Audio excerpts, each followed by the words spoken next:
Hi children, good afternoon. Now this is the last topic in chapter 5, diversity in living organisms. So video lesson 11. Now we have seen, already we have completed about the vertebrates and invertebrates characters. I told you write the differences among vertebrates and invertebrates, and even among the vertebrates itself, invertebrate itself.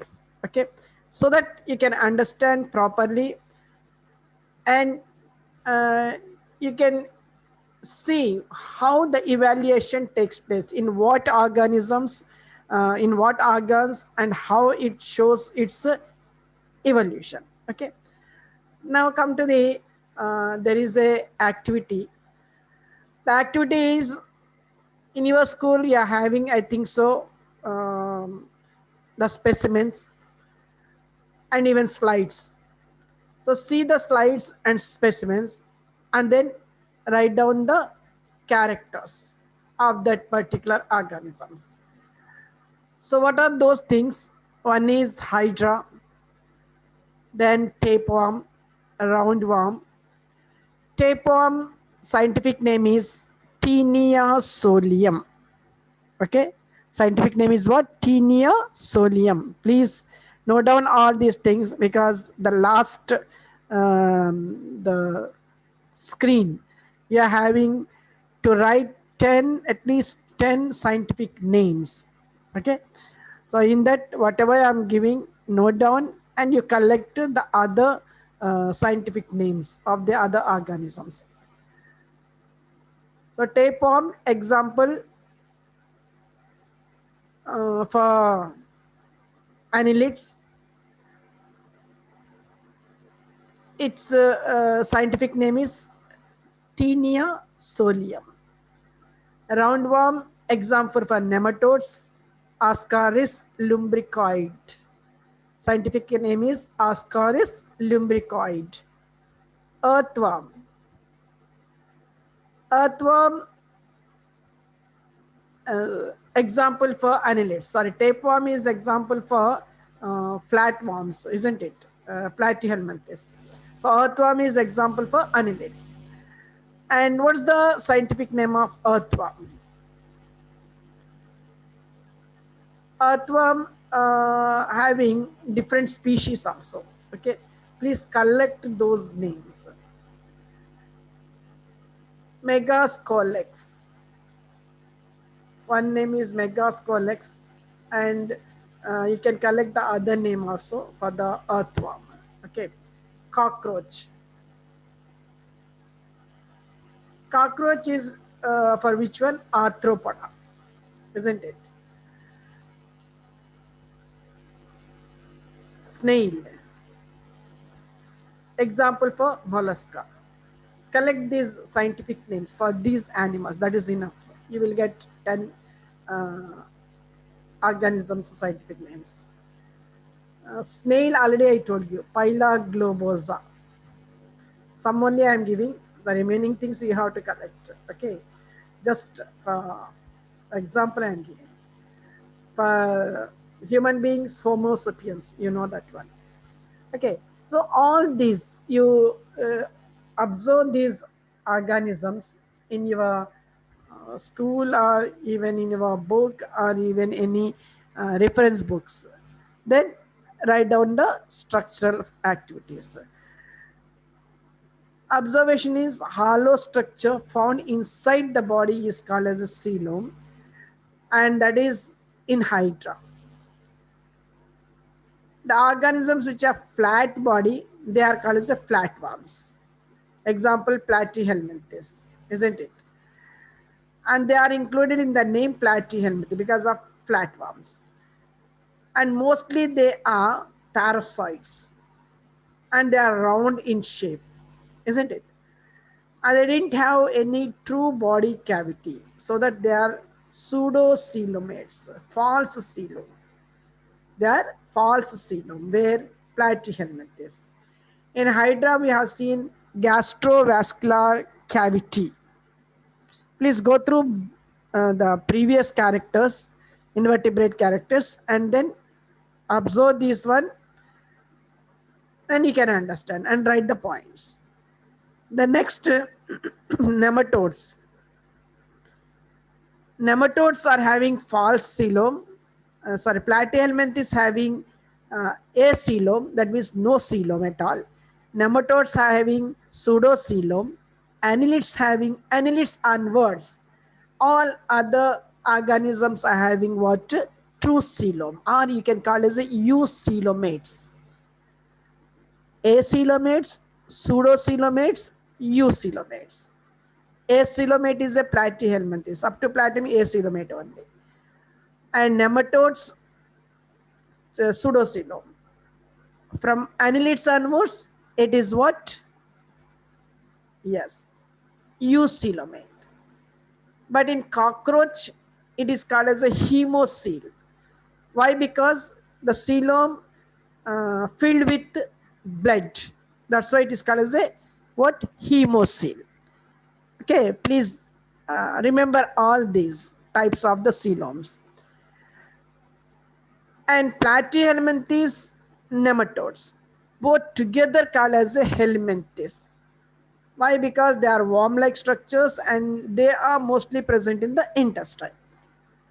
The body of earthworm is having ring-like structures. Already we have seen that is annulus. And annulus means rings. Idios means form. Ring-like forms are present. Those are annelids.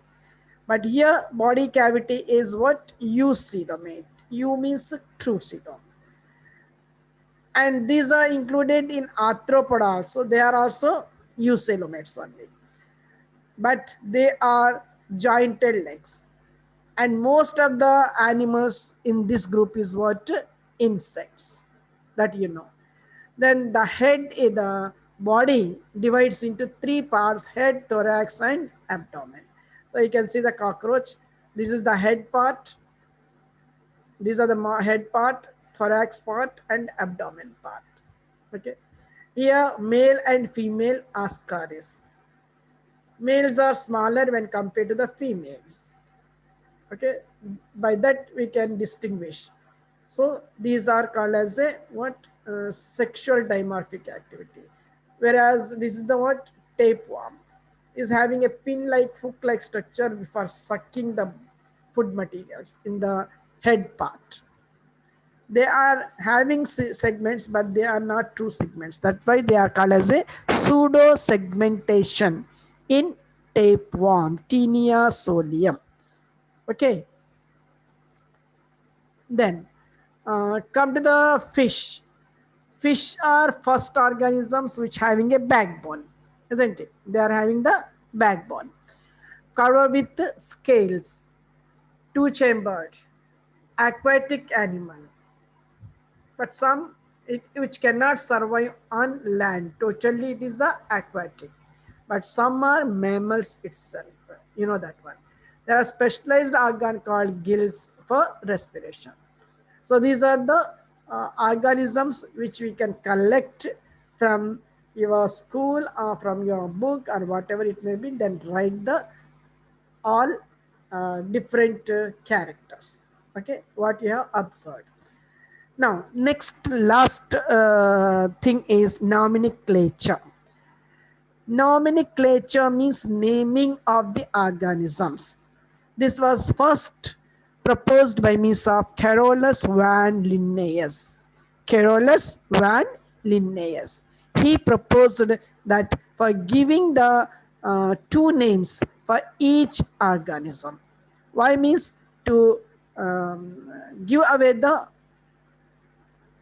some confusion, because in every region they are having their own local names. For fish, they will say in Telugu some other, in Hindi some other, in Tamil in some other language. Even in European countries, they are having their own languages. French, the Dutch, they are all having their different names for fish.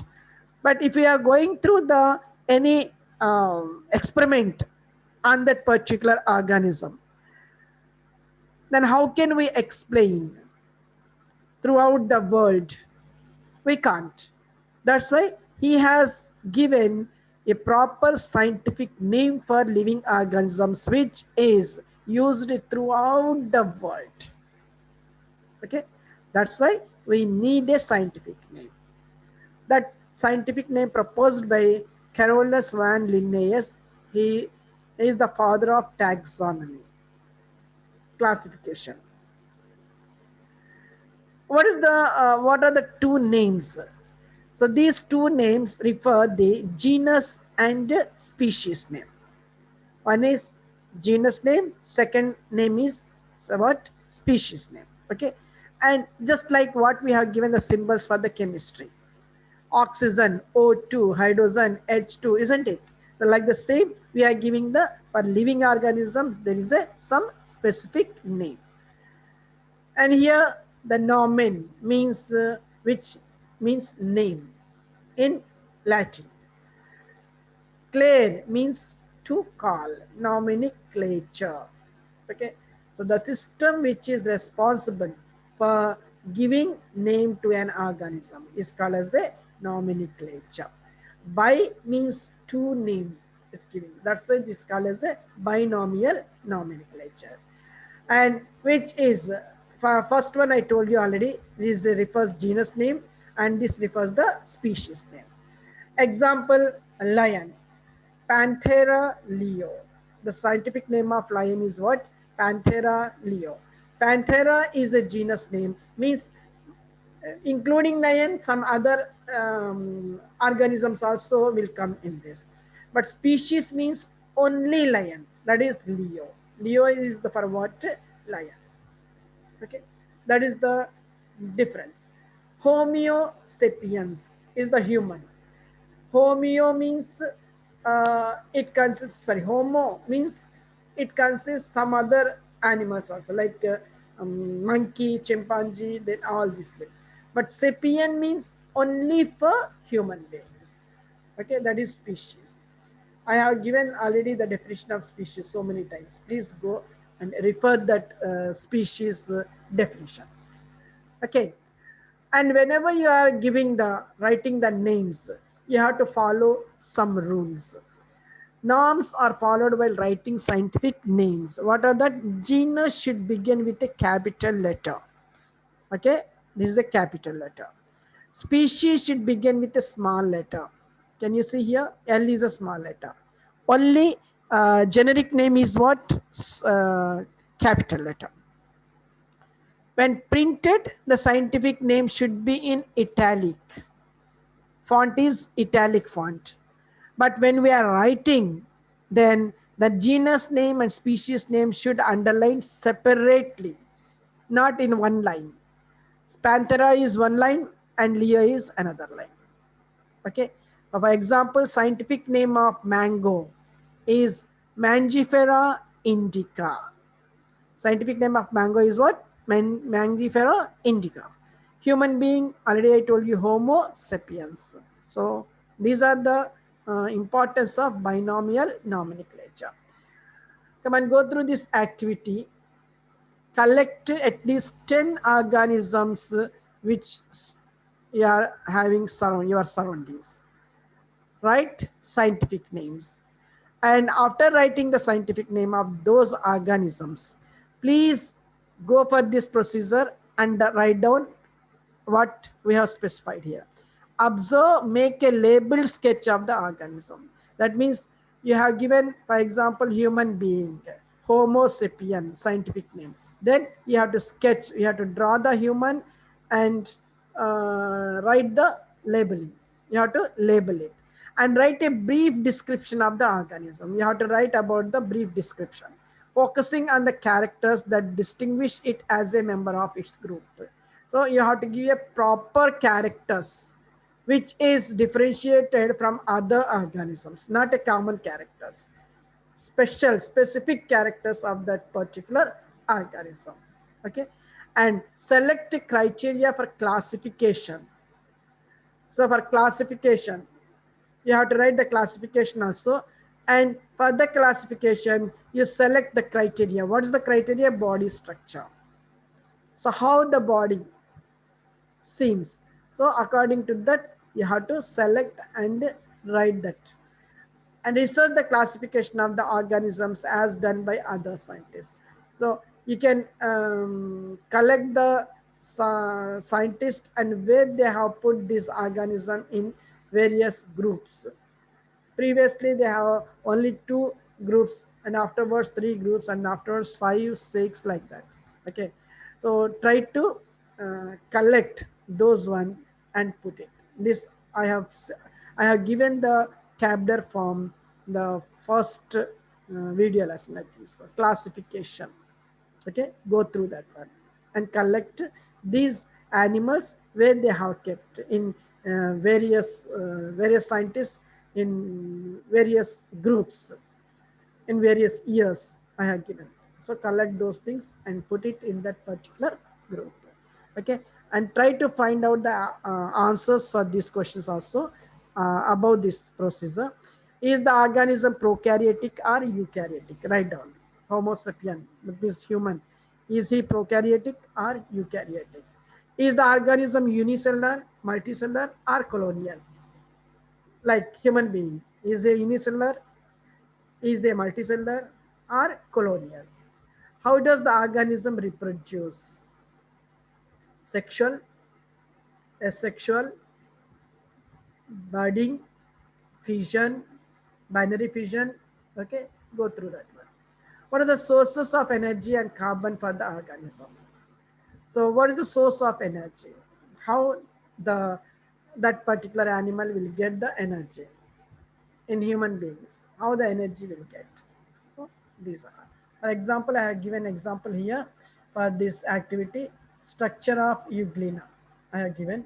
So write down the scientific name of euglena and draw this structure with labeling parts. Classification you have to write like this, and the characters. So you already seen this distinguishing of the organisms. So these are the characters of the euglena. Right. So the same thing you have to write for 10 organisms, both in animals, even in the plants also. You can collect 10 and then write down about all this. So this is the project work for you. Okay. Take care. With that, we have completed the topic, the whole 5th chapter. Go through properly. It's very important. The characters, evolution, and all this will come in this topic. Okay. So try to understand. If you can't understand, please try to read 2 or 3 times and get the point in proper way. Okay, take care. Bye.